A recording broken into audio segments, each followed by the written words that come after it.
repeat after me. I solemnly declare that I will perform my duties and exercise my powers as judge honorably, faithfully, impartially, and conscientiously. The local justices, Court B, please rise. Please repeat after me. I solemnly declare that I will perform my duties and exercise my powers as judge honorably, faithfully, impartially, and conscientiously.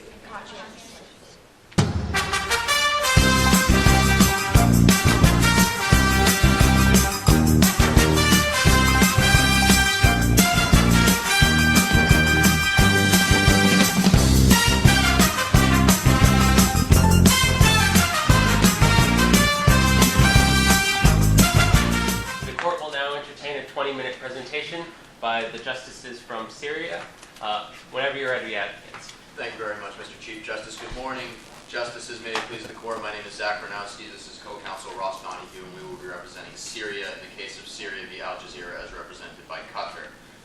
Before we delve into our presentation, we would just like to bring up a little bit of a nuance that is existent in our case that we would like to make the justices aware of. What we are looking at is the state of Syria versus a journalism and media outlet, that being Al Jazeera.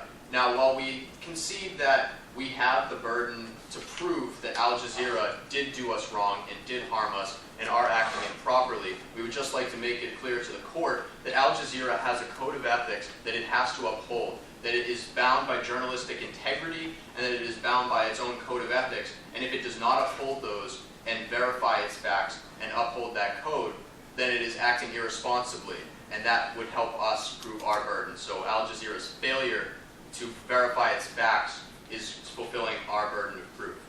That being said, I'm just going to give you a quick outline of where we're going to take you today. The first thing we're going to do is we're going to let you know what we want, what our nature of the claim is. What are we asking the court to do for Syria?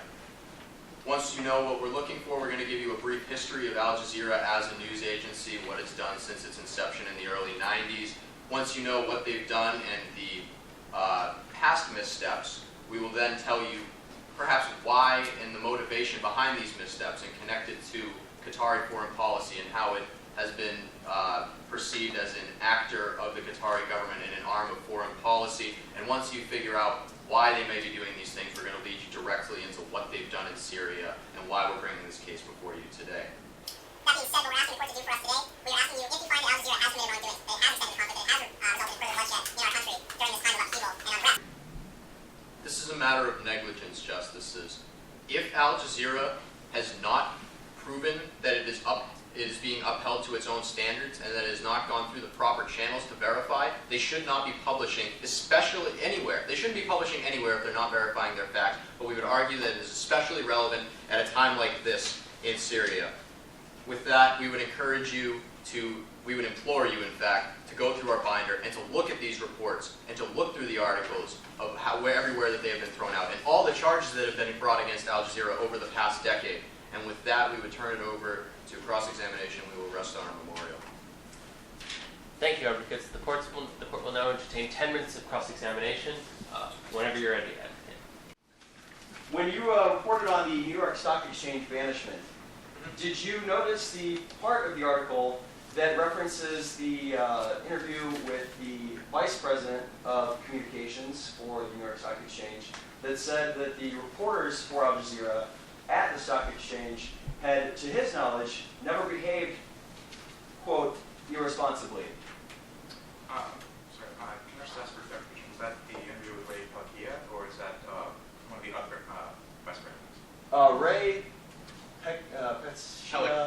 Yes, Ray Key, who was not the person I was referred to. That was, it's in the counter memorial, if you do that. Page 2. Robert Zito? Zito, yes. Yes, we recognize that one person might have the opinion that they did not the entire organization felt that they were such a disruption and were taking irresponsible actions that they were expelled. One person's opinion is not enough to vindicate them. It was considered by the New York Stock Exchange, and pardon us, but it is too lengthy event to cover in this memorial, and we just provided the evidence in. And you would find it in the binder if you chose to peruse it. That it does not matter what one vice president said. The entire organization found them to be breaching the trust of responsible reporting and behavior.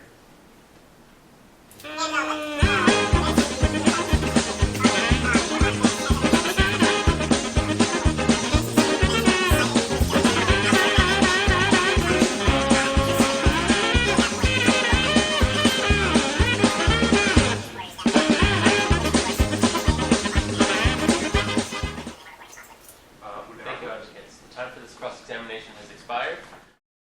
We will now move into a 20-minute period of justice questions. All those justices wishing to ask a question, Justice Waddell. Thank you. Would you classify the Al Jazeera as a citizen of Syria? No. It's an organization. Can I have a follow-up? Go right ahead. Then how does the Syrian constitution apply in this case, as it is specifically for citizens? Well, I think we sort of touched on it before, but I apologize if we didn't really clarify it. Again, Al Jazeera is a company operating within Syria, or was, and is no longer operating legitimately. But when it was operating under an agreement, and that agreement was subject to the law, to its compliance with the press laws, any laws that apply really to speech and the like. Those apply not only to people, but also to corporations operating within the borders. And so they had the responsibility to comply not only with their own domestic laws and with their own personal code of ethics, but also the laws of the country that they're operating within. Also, I'd just like to correct one point. The Syrian constitution does not apply only to citizens, it applies to all residents within Syria.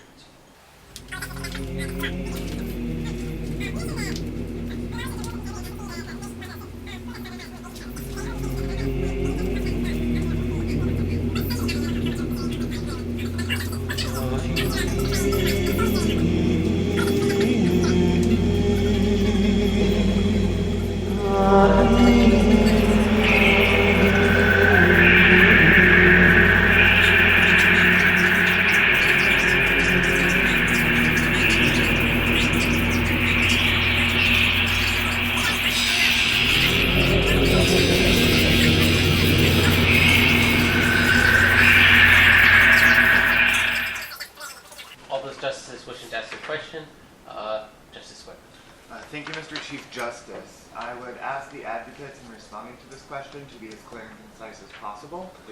Given the statute of the Court of the League, Article 14, it says, our function is to decide in accordance with international law. Therefore, my question is, given Article 14, what is the relevant international law that we should be seeking to apply in rendering judgment? The reason why it's relevant in the ACJ is really the Charter, the JDAC, wherein states commit not to undermine, not to destabilize other places' regimes. However, there's a subtlety that we're not bringing this case against Qatar. It is Al Jazeera. And as dealt with in the previous case, that specific international agreement is the contract. Oh my God. Sorry. I didn't even. Is the contract of operation between Al Jazeera and the Syrian Arab Republic, which constitutes the Syrian media law and the Code of Ethics in a combined terms of behavior. The time for this justice questions period has expired.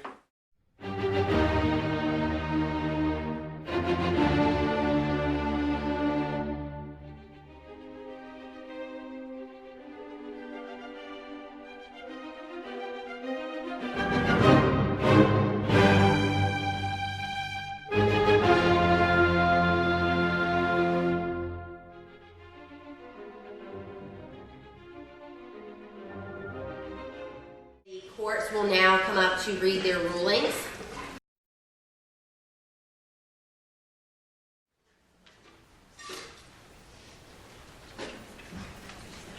Thank you. This is the unanimous decision brought by the court. In hearing the case, brought forth by the advocates of Syria and Al Jazeera, we find that there is no legal basis for which we can make this case.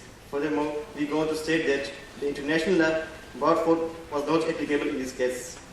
The law before the court was of a domestic nature, and as such could not be considered international law. The argumentation regarding speech was not pertinent to any international custom or law, respecting the regulation freedom and use of speech. The court moves to dismiss on the grounds that it was a political and not a legal. Thank you.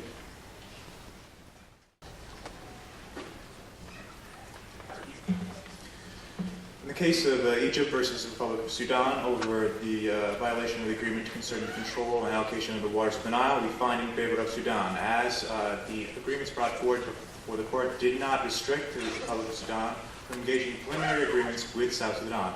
However, we would like to remind Sudan that should any progress be made in these negotiations and actual action be agreed to and taken forward, they must include Egypt within their discussions before any substantive decision may be made.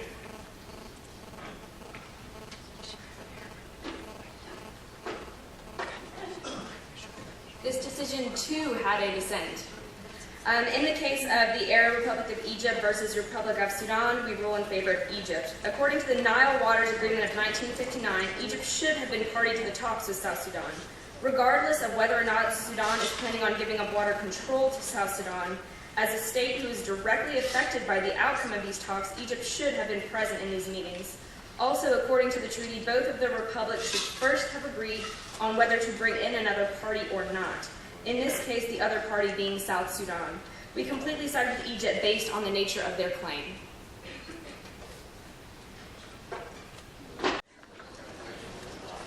Okay, we'll now have our Justice and Advocate Awards for the Arab Court of Justice. We'll start with Docket 1. Bill Joyce, can you please come to the podium?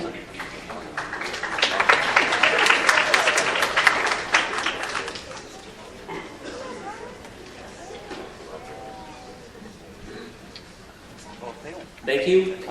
I'd like to thank all the justices who participated on the court, as well as give my special thanks to the members of the National Council and of the University of North Carolina Charlotte, who graciously volunteered their time to allow all of our cases to be heard. Moving right along, our first the Honorable Mention Advocate Award, it goes to Northeastern University for the representation of Syria.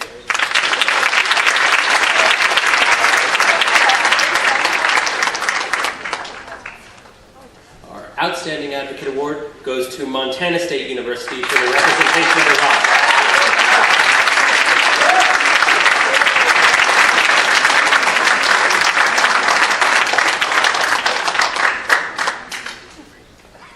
Our first honorable mention justice is awarded to Megan Vanderkerkove from Adrian College.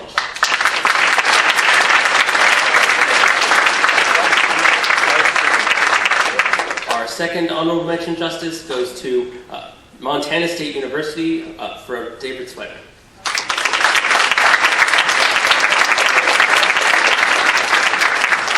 Our first outstanding justice goes to Ross Donahue from Northeastern University. Last outstanding justice goes to Zach Ranowski from Northeastern University.